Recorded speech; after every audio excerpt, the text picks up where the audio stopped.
그리스도인 삶의 실천 신학인 구령에 대해서 살펴보도록 하겠습니다. 인용한 성경은 한글 킹제임스 성경입니다. 성화나 기도, 구령, 승리하는 삶, 그리스도인의 두 가지 본성, 경건의 시간, 이러한 주제들은 그리스도인 실천 신학입니다. 이것은 매우 실제적인 주제들입니다. 성경은 구령을 위해서가 아니라 주로 교리를 위해서 쓰여진 책입니다.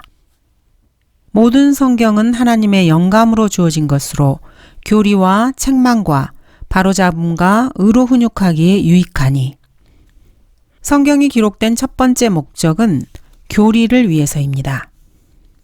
근본주의에도 좌우익 논쟁이 있습니다. 우익에서는 구령이 가장 중요한 것이라고 주장합니다. 그렇지만 그렇지 않습니다. 옳게 행하는 것이 오히려 더 중요합니다. 하나님께서는 여러분이 구원받도록 하기 위해서 옳지 않은 일을 하지는 않으십니다. 또 다른 사람들이 구원을 얻도록 하기 위해서도 옳지 않은 것은 그 어떤 것도 하지 않으십니다. 우리 그리스도인들이 누군가를 구원받게 하기 위해서 잘못 행한다면은 그것은 올바른 것이 아닙니다. 첫째되고 중요한 것은 옳게 행하는 것입니다. 오늘날 소위 말하는 전천년주의, 구령, 독립교회 근본주의자들 중에서 많은 사람들이 성경을 제2차적인 위치에 두고 하나님의 말씀보다 자신들의 사역을 더 높이고 있습니다. 그래서 이런 말을 하는 것입니다. 빌리 그레함 같은 사람들을 신랄하게 비판하는 비평가들 중에 몇은 우익 근본주의자들입니다. 그들은 자신의 교회 혹은 학교 신문, 자신들이 운영하는 학교를 신으로 만들었습니다.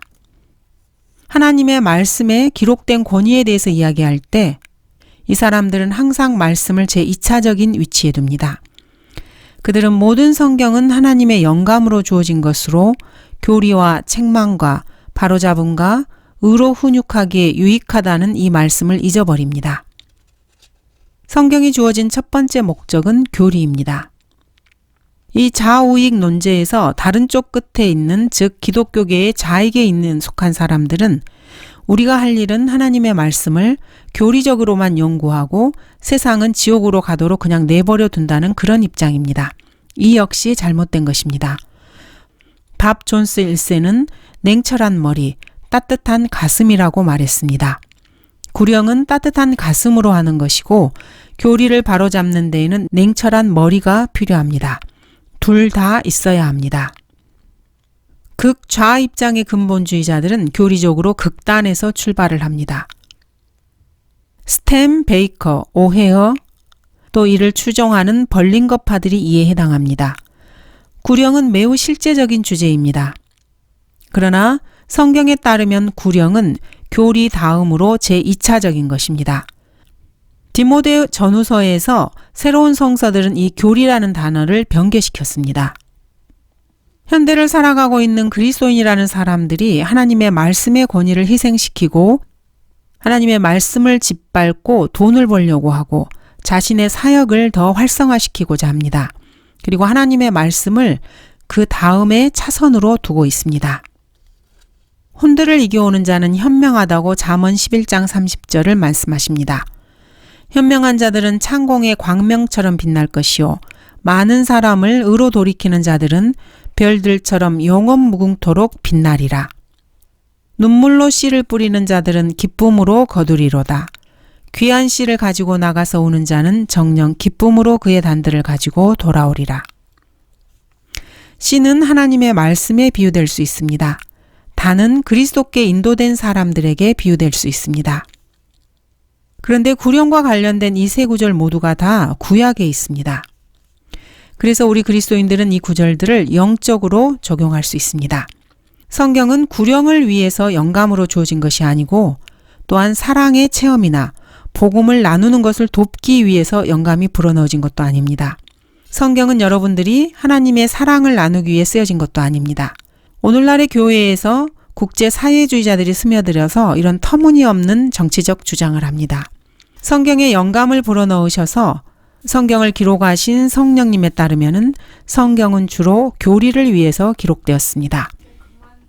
신약 시대의 그리스도인들이 영적인 적용은 할 수 있지만 이 세 구절은 모두가 다 율법 아래 있었던 사람들에게 주어진 구약에 있다는 사실을 잊어서는 안 됩니다. 그리스도인들 가운데 극소수만이 설교자로 부르심을 받습니다. 그러나 모든 거듭난 그리스도인들은 구령자로 부르심을 받습니다. 구령자는 사람들을 그리스도께로 이겨오려고 애쓰는 개인적인 증인들입니다. 설교자나 선교사는 종종 모임과 수업으로 너무나 바빠서 개인적으로 증거하거나 구령자로서의 개인적 접촉을 잘 못할 때도 있습니다. 일정한 시간에 일정한 사람을 일정한 구주를 영접하도록 인도하는 일정한 노력입니다. 구령은 그리스도를 증거하는 그리스도인이 다른 사람을, 구원받지 않은 사람을 그리스도께로 이끌어오는 시도입니다. 무디, 스펄전, 토레이, 피니, 빌리 그레함을 그리스도께 인도한 사람들은 보통 알려져 있지 않습니다. 무디를 그리스도께 인도했던 킴볼을 찾기 위해서는 그 이름을 조사해야 할 정도입니다. 어떤 감리교 목사가 스펄전을 그리스도께 인도했습니다. 하지만 아직까지도 그 사람의 이름을 알지 못합니다. 빌리 그라함은 북캐롤라이나 샤롯대에서 열린 모르드케 헤메 집회에서 프리베트라는 사람에 의해서 개인적으로 주님을 영접했습니다. 그렇지만 20년 동안 모르드케 햄이라는 이름을 언급하지 않았습니다. 미국에 있는 한 근본주의자가 크리스천 주간신문을 펴냈습니다. 그는 그 신문에서 자기가 미국에서 일어나고 있는 부흥을 일으킨 자라고 자랑했습니다. 그렇지만 실제로는 자신이 배포한 구독 신청서에 대해 자랑을 늘어놓는 것입니다. 그 사람은 설교할 자리를 얻기 위해서 그런 소리를 하는 것입니다. 그 사람은 30년 동안 그 신문에 제이 프랭크 노리스의 설교를 한 번도 실지 않았습니다. 그러나 제이 프랭크 노리스와 관련된 사람들은 미국에서 가장 큰 독립 침례교회를 세웠습니다. 찰스 스펄전은 내가 완전히 이기적이며 나 자신의 행복을 제외한 어떤 것도 신경을 쓰지 않는다면 나는 구령자가 되는 것을 선택할 것이다. 왜냐하면 내가 가장 순수하고 가장 고상하며 완벽하고 충만한 행복을 발견한 것은 처음으로 나를 통해서 구주를 영접한 사람을 발견했을 때이다. 이렇게 말을 했습니다. 이렇게 구령자에게는 말로 형용할 수 없는 큰 기쁨이 있습니다. 이 세상에서 가장 만족스러운 일들 중에 한 가지는 여러분 그리스도인이 누군가를 그리스도께 인도했고 그들이 그들의 삶을 곱게 살면서 그리스도를 위해서 살고 있다는 것을 아는 것일 때입니다. 이는 그리스도인들이 가질 수 있는 그 어떠한 은사보다도 가장 지고의 기쁨들 중에 하나입니다. 은사를 자랑하는 사이비 은사주의자들은 바람과 뜨거운 공기밖에 없는 자들입니다. 그러면서도 비가 있는 척합니다. 그런 은사주의자들은 그리스도인의 섬김의 기쁨 중에서 가장 커다란 기쁨인 구령의 기쁨을 잃어버린 자들입니다. 그들 중에서는 구령자가 거의 없습니다. 그 사람들은 자기 편으로 사람을 끌어들이는 자들입니다. 은사주의자들이 하는 일은 이미 구원받은 사람을 데려다가 체험을 마치 교리인 것처럼 이야기하는 것입니다. 이런 것은 구령과는 전혀 관계가 없습니다. 그런 짓을 함으로써 이미 회심한 사람들을 길에서 끌어내리는 것입니다. 구령자라는 것은 어떤 사람을 예수 그리스도의 구원의 지식으로 인도하는 사람입니다. 한 혼이 얼마나 귀한가 이런 측면에서 볼 때 그 어떠한 기쁨도 구령보다 크지는 못합니다. 그리스도께서는 한 혼이 온 세상보다 더 가치가 있다고 말씀하셨습니다. 그러므로 여러분이 누군가를 그리스도께로 인도하면은 여러분은 이미 그 누구보다도 더 큰 일을 한 것입니다. 한 사람을 그리스도께로 인도했다면은 세상의 어떠한 정치인보다도 더 위대한 일을 한 것입니다. 여러분이 한 사람을 그리스도께 인도했다면은 마틴 루터 킹 2세가 지금까지 했다고 생각되는 것에 최소한 10,000배, 10만 배 이상을 한 것입니다. 한 사람을 예수 그리스도께로 인도했다면 여러분은 이미 아브라함 링컨이 전 생애에 걸쳐 이룩했던 것 이상을 이룩한 것입니다. 이것은 한번 곰곰이 생각해 볼 만한 일입니다. 한 사람이 천하를 얻고 자신의 혼을 잃는다면은 그것은 손해보는 일입니다. 그러므로 어떤 한 사람을 그리스도께 인도해서 그 사람을 구원받게 한다면은 여러분은 그 누구보다도 위대한 일을 한 것입니다. 가치론, 적절한 가치 감각을 내세우는 사람들이 실제로 무엇이 가장 가치 있는 일인지 알지 못합니다. 한 사람을 그리스도께 인도하면은 시간과 영혼 속에서 대부분의 정치가들, 국회의원들, 대통령들, 수상, 도지사 이런 사람들이 마지막 2000년간 세상을 위해서 했던 것보다 더 가치 있는 일을 한 것입니다. 그러므로 진실로 가치 있는 일을 하고 싶으면 사람들을 그리스도께로 이겨오시기 바랍니다. 그리고 다른 그리스도인들을 구령자로 교육하시면 됩니다. 우리는 지옥의 존재 때문에 사람들을 그리스도께로 이겨와야 합니다. 성경이 말하는 것처럼 영원한 고문, 암흑, 분노, 수치, 고통이 있는 불못 속에 잃어버린 영혼을 향해 사람들이 가고 있다는 것을 정말로 믿는다면은 그들이 죄들에서 돌이켜 주 예수 그리스도께 돌아오도록 온 힘을 다해 설득해야 합니다. 이것이 하나님의 구원받은 자녀들에게는 두드러진 진리입니다. 여러분이 은사와 체험에 대해서만 말하고 그런 종류의 구원받은 사람들 중에 하나라면은 여러분은 악령에 사로잡힌 사람입니다. 여러분 주변의 세상이 지옥으로 가고 있는데 체험과 은사에 대해서만 허풍을 떠는 것을 한번 생각해 보시기 바랍니다. 예수 그리스도께서 흘리신 보혈로 값없이 얻은 죄의 용서에 대해 알면서도 할 수 있는 모든 말이 은사밖에 없다는 것은 참으로 웃기는 일입니다. 어떤 종류의 악령에 여러분은 사로잡혀 있습니까? 고속도로에서 불타는 자동차와 그 옆에 가솔린 웅덩이 속에서 한 여자가 아이들을 꺼내줘요. 이렇게 외치는 것을 봤다고 한번 해봅시다. 그러면 어떻게 하시겠습니까? 그 사람에게 하나님의 사랑에 대한 여러분의 체험을 나눌 것입니까? 아이들을 밖으로 꺼내기 위해 가솔린 웅덩이 속으로 들어가면서 어른들이 불에 타 죽지 않기 위해서 서로를 때려 눕혀야만 했던 그런 일이 있었습니다. 한 번은 조종사가 조난 신호를 보내면서 소리 지르면서 아래로 내려와 활주로를 들이받았습니다. 응급반이 거기 도착해 보니까 비행기는 화염으로 덮여 있었고 조종사는 제발 내 다리를 잘라줘. 이렇게 소리 질렀습니다. 왜냐하면 그는 비행기 속에서 타 죽기를 원치 않았기 때문입니다. 하지만 그 누구도 조종실에 들어가 그의 다리를 자를 수가 없었습니다. 그래서 그는 불타 죽었습니다. 그 조종사는 의자 밑에 금속에 갇혀 있었던 것입니다. 여러분이 구원받기 전에 지옥으로 가고 있었고 이제 겨우 지옥에서 벗어났다는 것을 안다면은 사람들을 지옥에서 구해내기 위해서 무엇을 해야 할 것 같습니까? 사도행전 2장에서는 아무도 구원받기 위해서 무엇을 해야 하는지 묻지 않았습니다. 그러므로 사도행전 2장 38절을 이 시대에 전해서는 안 됩니다. 여러분 주위의 사람들이 지옥으로 향하고 있는데 고린도전서 14장을 인용하는 그런 그리스도인들은 미친 자들입니다. 사람들이 다른 사람들을 그리스도께 인도하는데 시간을 쓰지 않은 이유가 무엇일까요? 그 자신이 먼저 지옥에서 구원받은 적이 없기 때문입니다. 그들은 지옥이 실제라고 믿지 않습니다. 자신이 거듭났다고 말하는 사람이 있습니다. 그 사람에게 거듭난 것이 무엇인지 한번 물어보시기 바랍니다. 비전, 전율, 떨림, 똑바로 선 머리, 전기를 맞은 것 같은 느낌, 십자가를 말하고 싶은 욕망, 이런 것을 말합니까? 오늘날에는 이런 우스운 종류의 그리스도인들이 있습니다. 이것은 참으로 이상한 현상입니다. 여러분이 지옥에서 탈출했다면은 지옥이 실제임을 압니다. 지옥이 무덤이라고 생각할 만큼 어리석은 사람도 우리 주위에는 얼마든지 있습니다.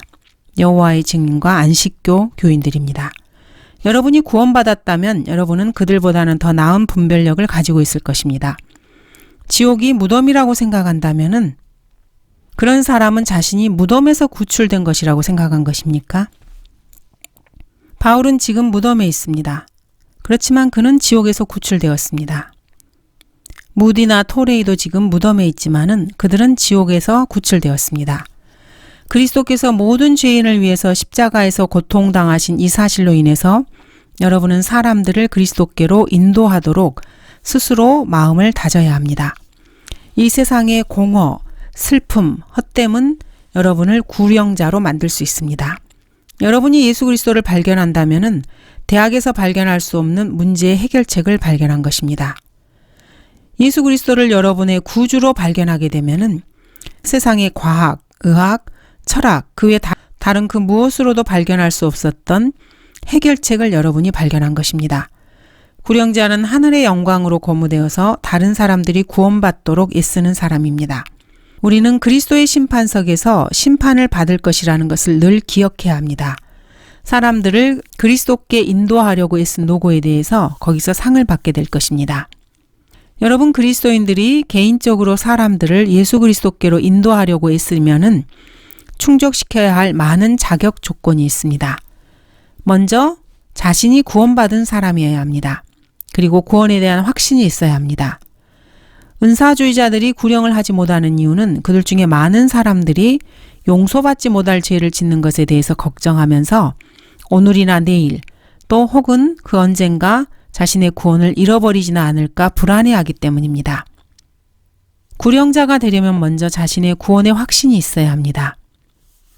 자신에게 영생이 있다는 사실을 모르는 사람이 어떻게 다른 사람을 그리스도께 인도할 수 있겠습니까? 자신에게 영생이 없는 사람은 다른 사람에게 줄 것이 아무것도 없습니다. 구령자는 예수 그리스도께 자신의 삶을 드려야 합니다. 그리스도를 증거하게 되면 많은 수치, 비난, 저주, 조롱을 받게 될 것입니다. 예수 그리스도께 복종하지 않고 내적, 외적으로 올바르게 살지 않으면 오래 견디지 못합니다. 구령자는 사랑과 불굴에 인내하는 마음으로 일해야 합니다. 개인적으로 구령할 때는 오만하거나 위압적으로 해서는 안 됩니다. 설교할 때는 포격을 쏘는 것처럼 뜨겁고 엄격하고 분명하게 해야 합니다. 가르칠 때는 수준에 맞춰서 큰 소리로 말하고 마음 깊이 새기도록 해야 합니다. 온 힘을 다해서 설명해야 합니다. 그러나 개인 구령을 할 때에는 목소리의 높이를 낮추고 좋은 날씨입니다. 선생님 어떠세요? 몇 분간 시간을 좀 내주실 수 있나요? 성경에 관해서 이야기하고 싶은데요. 이렇게 부드럽게 해야 합니다. 개인 구령은 설교와는 다릅니다. 개인 구령할 때의 태도로 강단에 접근하려는 강단의 겁쟁이들이 많습니다. 이 사람들은 강단을 팔아버리는 자들입니다. 이런 사람들로 인해서 사람들이 교회에 와서 책망을 듣지 못하는 것입니다. 설교는 하나님의 사랑을 나누는 것이 아닙니다. 설교와 가르침은 하나님의 완전한 책망을 의미합니다. 많은 경우에 있어서 설교는 마태복음 23장, 요한복음 9장에서 예수님께서 설교하셨던 것처럼 신랄하게 공격하고 호평하고 부정적인 비난을 공공연히 하는 것입니다. 많은 경우에 있어서 설교는 험담을 내포하고 있고 많은 사람 앞에서 하는 공개적인 책망입니다. 범죄한 자들을 모든 사람들 앞에서 책망하여 다른 사람들도 두려워하게 하라. 그러나 개인 구령은 이와 다릅니다. 사람을 다루는 그리스도인에게는 성경 지식이 있어야 합니다. 많은 사람들이 하나님 말씀에 무지하기 때문에 개인 구령을 하지 못합니다. 그렇지만 무지는 핑계가 되지 못합니다. 지혜가 부족하면 모든 사람에게 아낌없이 주시고 꾸짖지 아니하시는 하나님께 구하라. 그러면 그분께서 주실 것이라. 구령자는 죄인의 회심을 위해서 주님께 의지하고 기도하는 사람이어야 합니다. 구령자의 삶은 능력이 있어야 하고 사람들을 예수 그리스도께 인도하기 위해서 성령 충만해야 합니다. 바울은 술 취하지 말라. 그것은 방탕한 것이니 오직 성령으로 충만하라고 말했습니다. 잃어버린 혼에 대한 연민과 구원받지 못한 사람들에 대한 열정이 있어야 합니다. 그렇지 않으면 그 사람은 이미 죽은 사람이고 기계적이고 애정 없는 관심으로 일하는 것입니다. 그런 사람은 그에 상응하는 반응을 얻을 뿐입니다.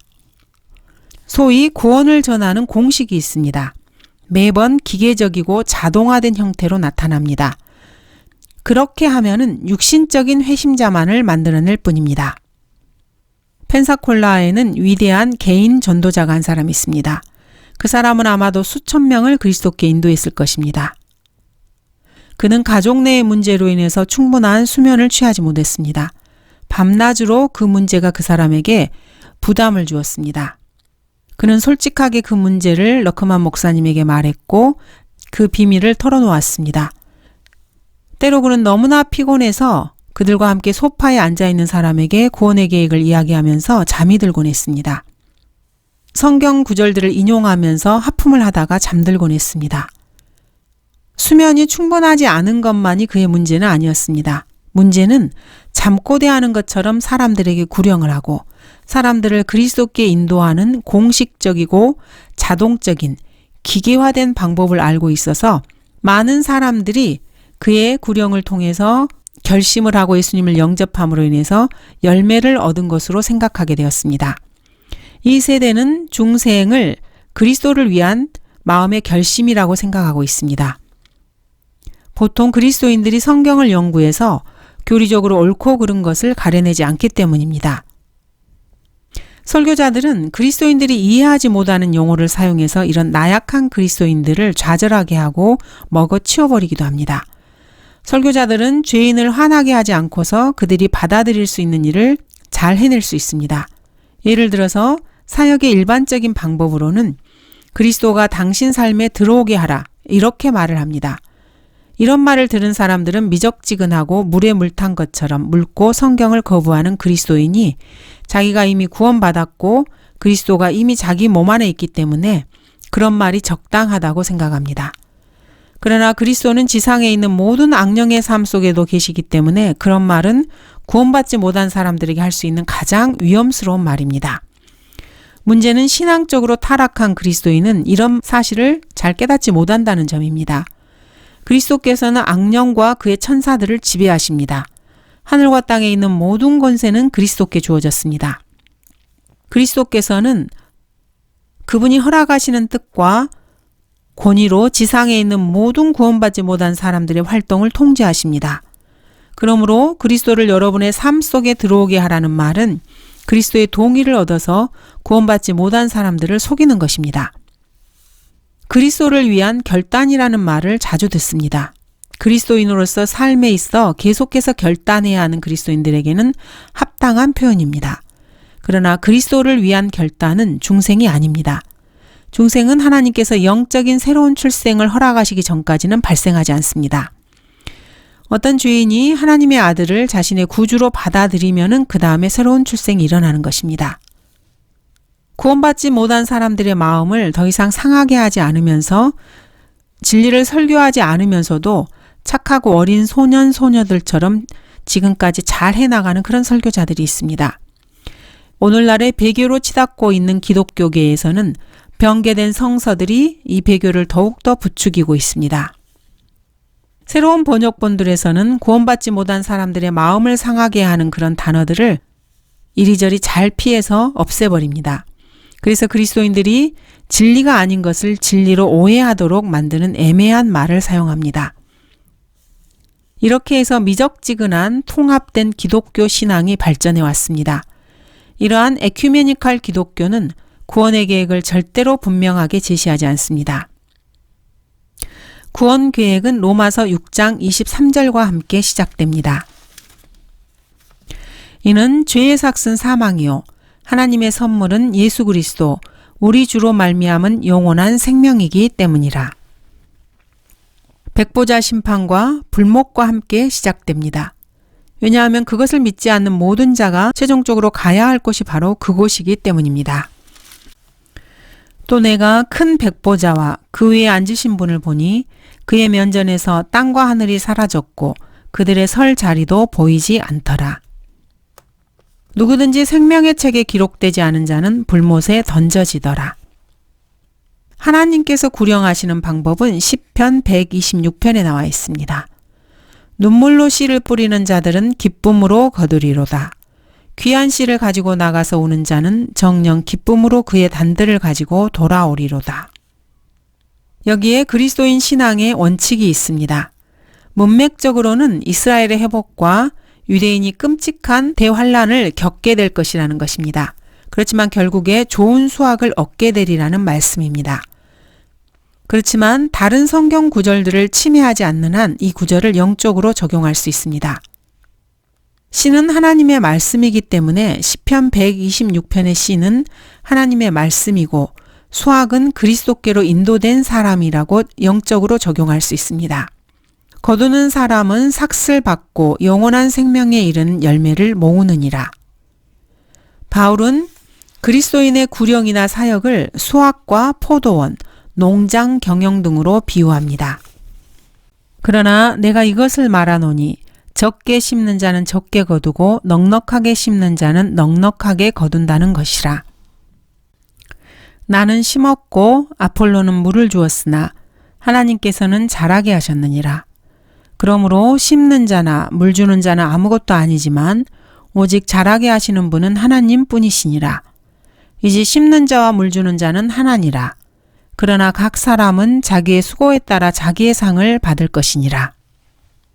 구령에 있어서 나가라는 말에 유의해야 합니다. 나가서 사람을 만나지 않으면 결코 구령할 수 없을 것이기 때문입니다. 복음, 가스펠의 첫 두 글자는 GO, 고입니다. 가라입니다. 사람을 찾아서 나가지 않으면 구령할 수가 없습니다. 그리스도께서는 너희는 온 세상에 가서 모든 피조물에게 복음을 전파하라고 말씀하셨습니다. 죄인들이 와서 여러분에게 대화를 시작하기를 기다리지 마십시오. 하나님의 명령은 그리스도인들이 사람들을 따라서 나가는 것입니다. 구원을 위해서 대화를 시작하는 것입니다. 현대 교회에 가장 큰 죄가 있다면 죄인들을 찾아다니지 않는다는 사실입니다. 대형 교회에서 사용하는 구령 방법에 대해서 많은 그리스도인들이 비판을 하고 있습니다. 숫자를 늘리기 위해서 고안된 여러 종류의 공식화된 구령 방법이 있습니다. 이거에 대해서 러크만 목사님께서는 반대를 표명하십니다. 피상적인 회심이나 육신적인 회심자를 얻는 것은 바람직한 일이 아니라고 생각합니다. 그런 식의 회심에는 거짓 회심도 많다는 사실도 잘 알고 있습니다. 하지만 그들이 그렇게라도 복음을 전파하기 위해서 애쓰고 있다는 그 점에 있어서는 경의를 표할 수 있습니다. 사람들을 주 예수 그리스도께로 인도하려고 애쓰는 그런 교회를 비난하는 것이 아닙니다. 그런 사람들을 비난하는 것이 아닙니다. 주 예수 그리스도께 사람들을 인도하려고 애쓰고 있다는 것은 아주 성경적입니다. 사람들을 예수 그리스도께 인도하는데 노력하지 않고 있다면 그것이 비성경적입니다. 가라, 이것이 명령입니다. 그들을 교회로 데려오라가 아닙니다. 죄인들을 찾아서 가라, 주님은 이렇게 명령하고 계십니다. 하나님의 자녀들은 나가야 합니다. 모세가 말한 것처럼 허리에 띠를 두르고 발에 신발을 신고 손에 지팡이를 가지고 있어야 합니다. 이스라엘이 출애굽기 12장에서 피로 구속을 받자마자 그들은 나아가야만 했습니다. 많은 하나님의 자녀들이 그냥 기다리고만 있습니다. 도대체 무엇을 기다리는지 모르겠습니다. 사람들이 몰려오는 것을 기다리거나 가라는 명령이 떨어지기를 기다리고 있는 것 같습니다. 그러나 그 명령은 이미 2000년 전에 주어졌습니다. 오늘날은 하나님의 백성이라고 하는 사람들이 배교한 성서들을 손에 들고 육신적이고 비성경적인 배교 상태에 놓여 있는 시대입니다. 미국에서는 95% 이상의 교회 회원들이 전 생애에 단 한 사람도 그리스도께 사람을 인도한 적이 없으며 앞으로도 그럴 의사가 없다고 합니다. 이것은 결코 과장이 아닙니다. 이 나라에 필요한 것은 하나님의 말씀을 믿고 아침부터 저녁까지 말씀을 철저하게 설교해서 그 도시를 흔들어 놓을 수 있는 교회가 각 도시마다 하나씩 있어야 한다는 것입니다. 이런 일이 일어나기까지는 그 어떠한 부흥도 절대로 없습니다. 구령에 필요한 것 중에 하나는 상한 심령입니다. 예수께서는 예루살렘을 향해 눈물을 흘리셨습니다. 바울은 많은 눈물과 시련으로 주를 섬겼노라고 고백합니다. 바울은 내가 3년 동안 밤낮으로 각 사람에게 쉬지 않고 눈물로 훈계하던 일을 기억하라고 간증합니다. 그러므로 상한 심령과 혼에 대한 연민이 필수 조건입니다. 이것이 바로 누군가는 구령에 성공하고 다른 사람은 성공하지 못하는 이유입니다. 잃어버린 사람들에 대한 연민과 사랑, 모든 혼이 직면하게 될 영원한 운명, 그 혼에 대한 연민, 이런 부담이 없으면은 구령은 기계화되고 형식화되어서 새로운 생명을 나누어 주지 못합니다. 구령을 하려면은 하나님의 말씀이 반드시 있어야 합니다. 시편 기자는 귀한 씨를 가지고 오라고 말합니다. 수사학이나 논리, 논쟁으로 사람을 회심시키는 것이 아닙니다. 그런 것들이 사람들을 확신시키고 그들을 화나게 하고 그들을 괴롭게 만들고 그들이 생각하게 하는데 도움이 될 수는 있을지 모르지만은 진정한 회심을 하려면 하나님의 말씀을 적용시키는 성령에 달려 있습니다. 베드로는 사람들이 하나님의 말씀으로 거듭난다고 말합니다. 너희가 거듭난 것은 썩어질 씨로 된 것이 아니라 썩지 아니할 씨로 된 것이니 살아있고 영원히 거하는 하나님의 말씀으로 되었느니라. 씨 뿌리는 자와 씨에 비유해서 좋은 씨는 하나님의 말씀입니다. 구령자는 구절들을 암기해야 하고 최소한 관련 구절들을 찾아볼 수 있어야 합니다. 구령자는 자신이 하는 말이 하나님의 말씀 속에 있다는 것을 자유롭게 보여줘야 합니다. 누군가가 그래요? 그게 어디 있는데요? 이렇게 물어볼 것입니다. 그러므로 절대적으로 말씀을 보여줄 수 있는 능력이 있어야 합니다. 구령자가 아무런 주저 없이 즉시로 그 구절을 성경에서 펴서 죄인에게 보여줘야 하기 때문입니다. 구령과 복음 전파에서 가장 방해가 되는 것은 변개된 성경 번역본들입니다. 왜냐하면은 서로 다른 성경을 폈을 때 갑자기 여러분들은 여러분이 생각했던 그 구절이 아니라는 것을 보게 됩니다. 구령하러 나갈 때 하나님의 말씀이 무엇인지 분명히 해야 합니다. NIV나 ASV, 흠정역, 개역성경, 공동번역 등은 하나님의 말씀이 아닙니다. 그런 것은 하나님께서 보존하신 성경이 아닙니다. 종교적인 코미디일 뿐입니다. 복음을 듣는 죄인이 죄에 대해서 깨닫고 믿음을 갖도록 하나님의 말씀을 의지해야 합니다. 그러므로 믿음은 들음에서 나오며 들음은 하나님의 말씀에 의해서니라. 믿음은 현대의 배교자들이 사용하는 변개된 성서에서 나오는 것이 아닙니다. 여러분에게는 하나님의 말씀이 있습니까? 믿음이 최초의 성경 원본에 의해서 생긴 것이라면은 그 누구도 믿음을 얻을 수가 없습니다. 하나님의 말씀이 원본이라면은 그 누구도 하나님의 말씀을 들을 수 없고 믿음을 가질 수도 없습니다. 원본은 이미 없어져 버렸기 때문입니다. 구령을 하게 되면은 기쁨을 얻게 된다는 사실을 확신하시기 바랍니다. 성경은 기쁨으로 단을 가지고 즐거워하며 돌아오리라고 말씀하십니다. 죄인 하나가 회개하면 하나님의 천사들의 면전에 기쁨이 있느니라. 개인적으로 가지고 있는 구원의 기쁨이 종종 구령의 기쁨으로 대체되기도 합니다. 많은 경우에 그리스도께 사람들을 인도하는 기쁨은 처음 구원받았을 때 기쁨보다 훨씬 더 큽니다. 그리스도인들 중에서 많은 사람에게 그리스도를 구주로 영접한 순간은 즐거운 경험이 아닐 수도 있습니다. 그 순간은 자아가 부서지는 시간이었고 아주 우울하고 침울하고 고뇌의 시간이었습니다. 바울은 구원받았을 때 기쁨의 시간이 아니었습니다. 바울은 병으로 누워 있어야 했고 3일 동안 앞을 보지 못했습니다. 그것은 기쁨의 시간이라고 부르기에는 참으로 참담했습니다. 죽어가던 도둑이 구원받은 시간은 기쁨의 시간이 아니었습니다. 그는 양쪽 앞 정강이뼈가 파열된 채로 지루하게 죽음을 기다려야 했습니다. 그 강도가 십자가에서 기쁨의 환성을 지르고 성령의 환상을 보았으리라고 생각하십니까? 많은 경우에 있어서 구원의 경험은 기쁨의 시간이라기보다는 깊은 우울과 슬픔의 시간인 경우가 많습니다. 그런 그리스도인이 다른 죄인을 그리스도께 인도함으로써 자신이 가지고 있는 영생의 선물을 그들에게도 줄 수 있다는 것을 깨닫게 되면은 과거의 쓰라린 체험은 커다란 기쁨으로 바뀌게 됩니다. 왜냐하면은 기쁨으로 그의 단들을 가지고 돌아오리라고 말씀하고 있기 때문입니다.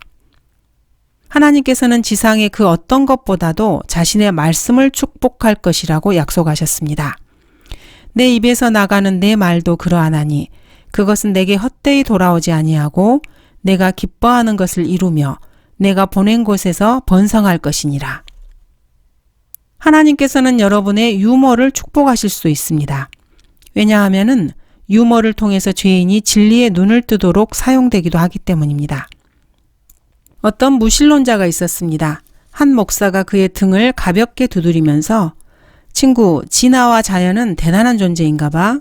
그렇지 않고서 만약 자네 코가 뒤집혀져서 만들어졌다면은 재채기를 할 때마다 자네는 모자를 불어서 날려버렸을 것이야. 그리고 비가 올 때마다 자네는 아마 질식했을지도 모르지 않겠는가?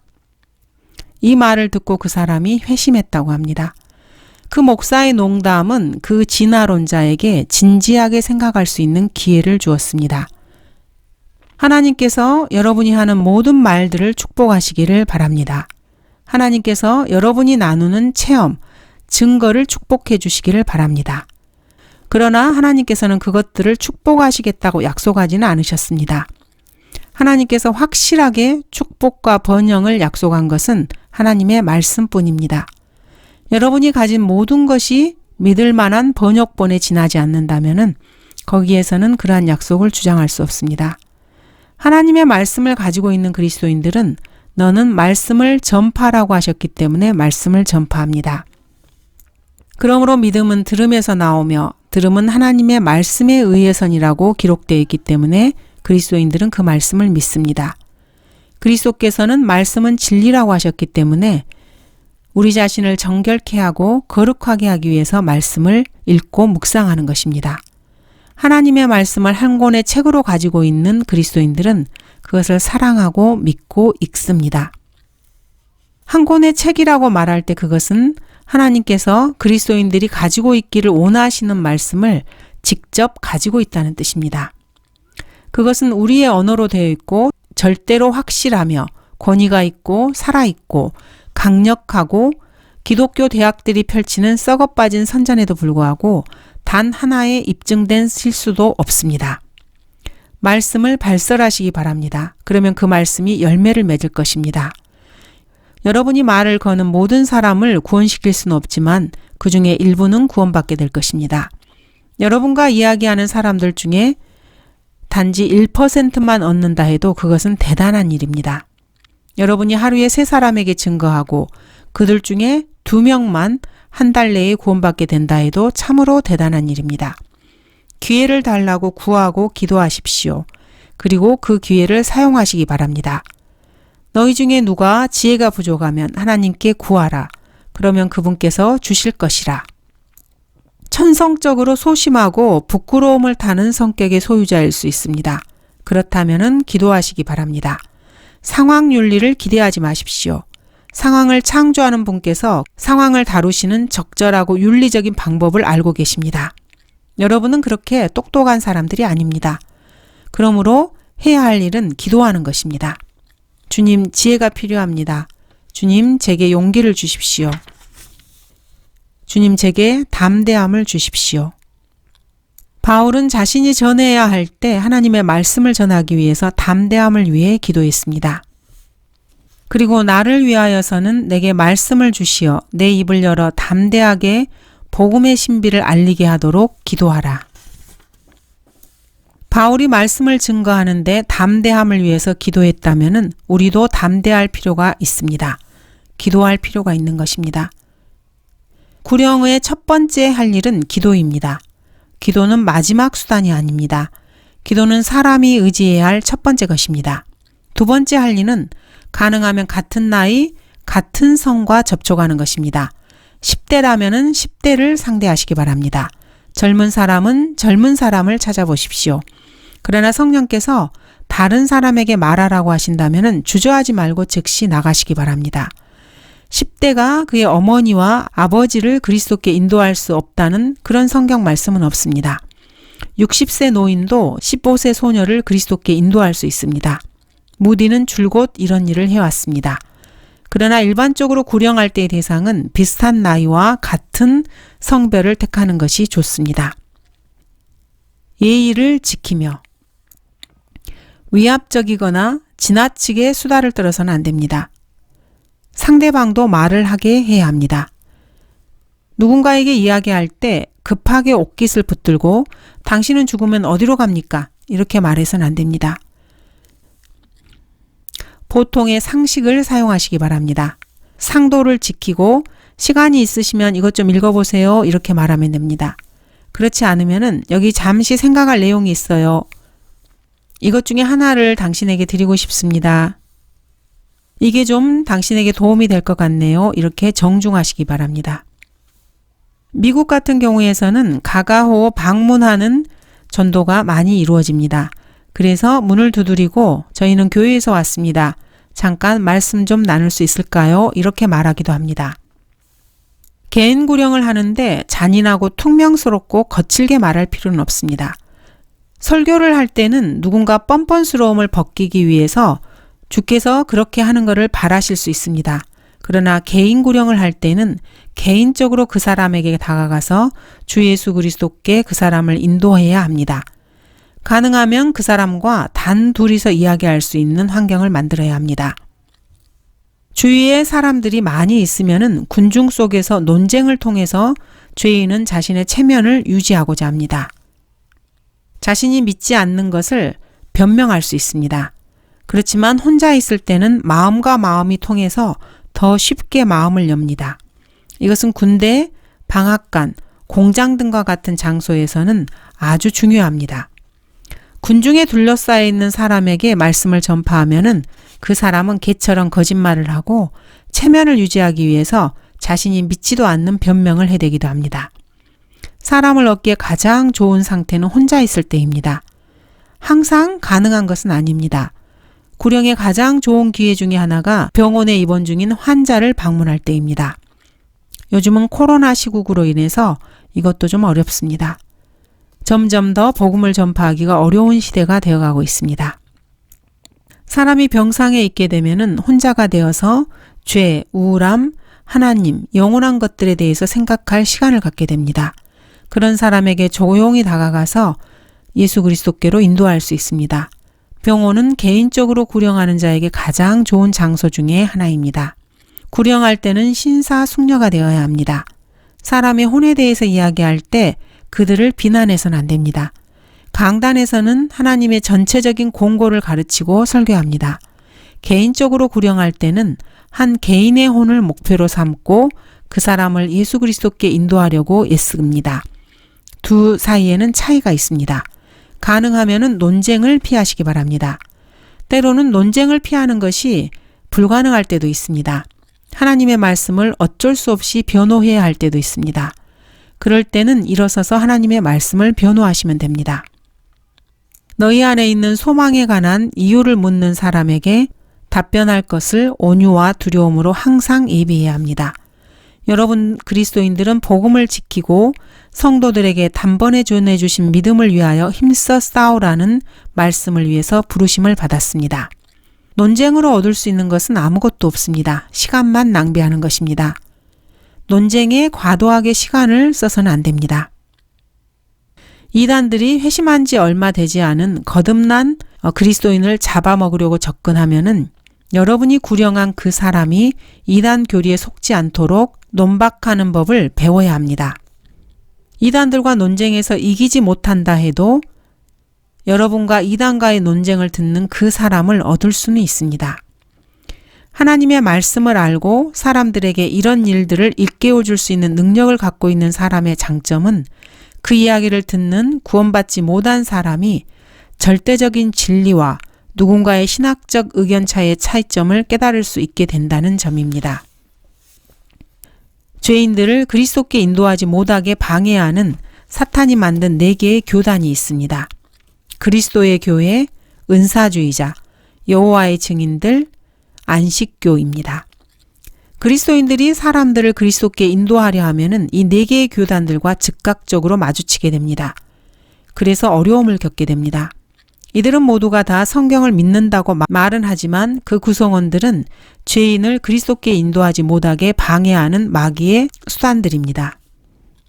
러크만 목사님께서는 700개 이상의 교회에서 설교를 하고 전임 사역자와 전임 복음 전도자로 10개의 다른 교단을 대표하면서 얻은 경험으로 그런 말씀을 해주셨습니다. 이런 이단들은 결코 구원받지 못한 사람들을 상대하지 않습니다. 이 이단들은 이미 교회에 속해 있거나 교회에 다니고 있는 사람들을 미혹해서 다른 곳으로 방향을 틀게 합니다. 이런 사람들과 논쟁할 때는 사람들에게 이런 일들을 일깨워주고 직접 그들을 상대해서 여러분이 진리를 가지고 있고 구원받지 못한 사람으로서 그 사람들은 그의 혼에 대해서는 전혀 관심이 없다는 것을 다른 사람들에게 알리시기 바랍니다. 이런 이단들은 자기의 신념에만 관심이 있습니다. 구령할 때는 자신의 능력과 경험에 의존해서는 안 됩니다. 성령님께 계속해서 인도해 달라고 계속 기도하시기 바랍니다. 인내가 필요합니다. 예수 그리스도를 영접하는 것은 사람의 일생에서 가장 중요한 결정이며 대단한 결심입니다. 그러므로 결단을 내리기 전에 신중하게 생각하도록 하는 것이 좋습니다. 그 사람을 얻지 못하면은 다시 가서 접촉하기 전에 그 사람을 위해서 기도하시기 바랍니다. 구령자가 우월한 존재로서가 아니라 여러분 자신도 같은 죄인으로서 같은 입장에서 죄인을 다뤄야 합니다. 구원받은 사람들은 하나님의 은혜로 예수 그리스도를 구주로 영접할 좋은 기회를 얻은 그냥 구원받은 죄인에 지나지 않습니다. 구원받지 못한 사람들의 혼과 죄에 대해서 이야기할 때 나는 아주 위대하고 성화된 지도자로서 능력이 있고 성령 충만한 교사야. 이런 태도를 취해서는 결코 안 됩니다. 오히려 나는 은혜로 구원받은 죄인이고 하나님의 은혜가 아니라면 지옥에 갈 사람입니다. 이런 태도를 견지해야 합니다. 상대방이 그것을 알게 해야 합니다. 여러분과 그 사람 사이에 한 가지만 제외하고 둘 다 같은 처지라는 것을 이해시켜야 합니다. 그 한 가지가 바로 그리스도인인 여러분은 예수 그리스도께서 흘리신 보혈을 자신의 죄에 적용시켰지만 상대방은 그렇지 않다는 점입니다. 그리고 그 사람도 그렇게 하기를 여러분이 기도하고 원하고 있다는 점을 보이시기 바랍니다. 그리스도인으로서 여러분의 임무를 완수하시기 바랍니다. 그러므로 이제 우리는 그리스도를 대신한 대사들로서 하나님께서 우리를 통하여 너희를 권면하신 것 같이 우리도 그리스도를 대신하여 너희에게 간구하노니 너희는 하나님과 화해하라.